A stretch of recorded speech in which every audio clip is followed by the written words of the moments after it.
Pregame.tv, welcome back. Steve Fezzik here, flying solo, talking NFL football. It's never too early. Hey, we're not even at the draft yet, but we've got numbers. We can bet NFL Week 1 numbers.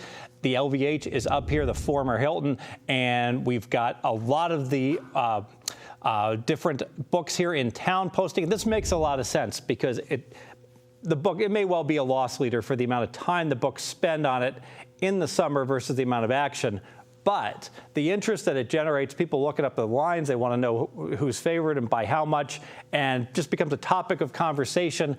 Good for business, good for gambling, so good for the places that put it up, including CGT Technologies, formerly Cantor, South Point, William Hill, LVH, all the solid books in town falling in line, putting these numbers up, and I'm going to just go ahead and touch on some of them. We do have a graphic with some of the lines. I'll talk about some that aren't on the graphic because obviously we couldn't fit the whole board. Let's start out with how quickly we forget.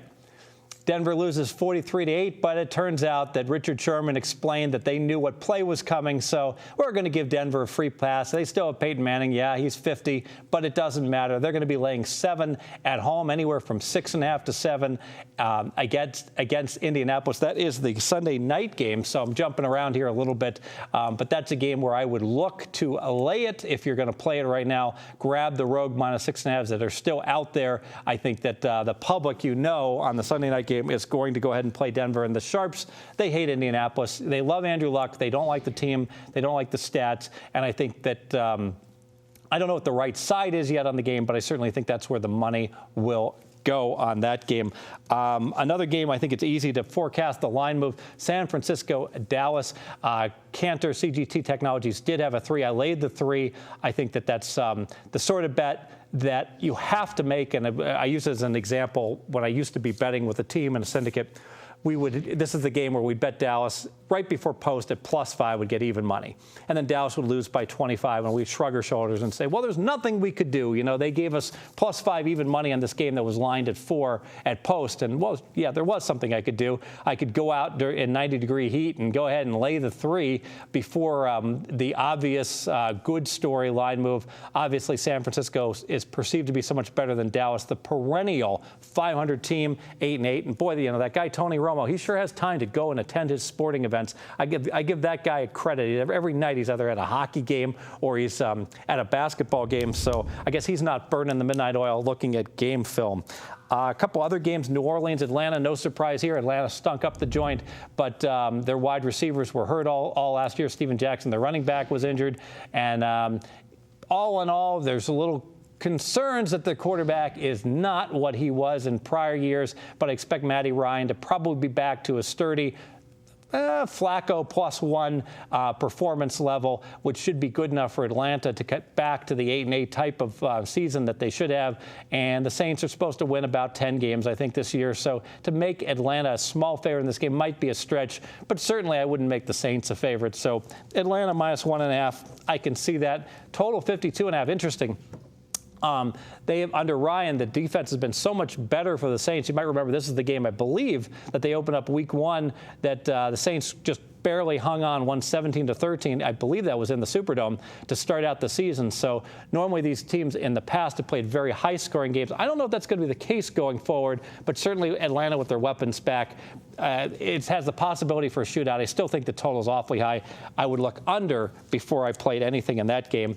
And then disappointment, I was all ready to lay 3.5 with Seattle. That was going to be the number as they open the NFL season here, hosting Green Bay. And, of course, the LVH put the kibosh on that. They opened it up 5.5, and that's pretty much right where I would put it. I've got Seattle, a good 2 points better. Give them 4 points for home field and make them 6.5, and then there's a little regression whenever you have a spread above 5. So I have no problem with making that 5.5. I thought that one was pretty accurate. One other game I looked at that I did play right off the bat, I laid 3 with New England. At Miami, I think you look at all the distractions, last year that hit New England, then all the injuries, all the receivers going down, the guys that Brady had to throw to, I think one of Belichick's best jobs. Hey, now things look a lot better this year. As far as I know, no one has been caught killing anyone for New England this year. And as long as that continues, the disruptions that occurred last year, I think are going to be so much greater last year than this year. And bottom line, Belichick wins 12 games with Brady every year. If you're going to win 12 games, you're going to win your game at Miami. And most importantly, just lay the 3 now. We'll figure out what to do with it later on when the spread goes up to 4.5 or 5. So that is a bet that I made. One thought here on the Monday night game, I did bet San Diego plus 3.5 at Arizona. I understand somewhat that they wanted to open up Arizona, the NFC against the AFC. Not just at 3, but at 3 and the hook at 3.5. However, I do firmly believe that although Arizona, great coach in Arians, they've done some nice work. Carson Palmer, I've been watching my NFL Rewind, and I went alphabetical somewhat. I started with an A team with Arizona, and I'm watching him play, and my goodness, he throws a lot of horrendous interceptions, and he's a year older. I do think that San Diego is the legitimate above 500 team. I think Arizona will finish in the basement in the NFC West, and I won't be alone predicting it. That'll be, after everyone does their work, that'll be the prediction of many, I believe, if not the majority. So I think San Diego plus 3.5, even a plus 3 even money, I think is worth a look with San Diego right now. So that's a quick look at some of the games that I was looking at early on. Maybe one more game I expect money to come on. Oakland is at the Jets. The Jets will be much better this year. Actually, they really weren't so bad. Oakland just will be garbage again. Interesting how the 2 worst teams in the NFL, Oakland and Jacksonville, both get home games in London. They both know their seasons are over. They got no chance. It's interesting, Atlanta has a home game in London this year as well, so they only have 7 true home games. So factor that in with your season win pricing. But in this game, I do think the Jets have notoriously been a terrible wager team to go ahead and lay points with at home. So maybe that'll keep that number from going crazy, but it is a start time, early start time, rightly or wrongly. People love to fade the bad West Coast team traveling east. I think money will keep coming on the New York Jets. I wouldn't be surprised if that game closed 7. So there's a quick look. No best bets yet. Still doing my work on everything. Just trying to bet numbers that I know are going to move.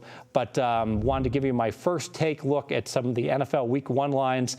And we'll be talking about it all summer long here at pregame.tv. Thanks for stopping in. And we'll have an update probably sometime here at the end of the NBA playoffs.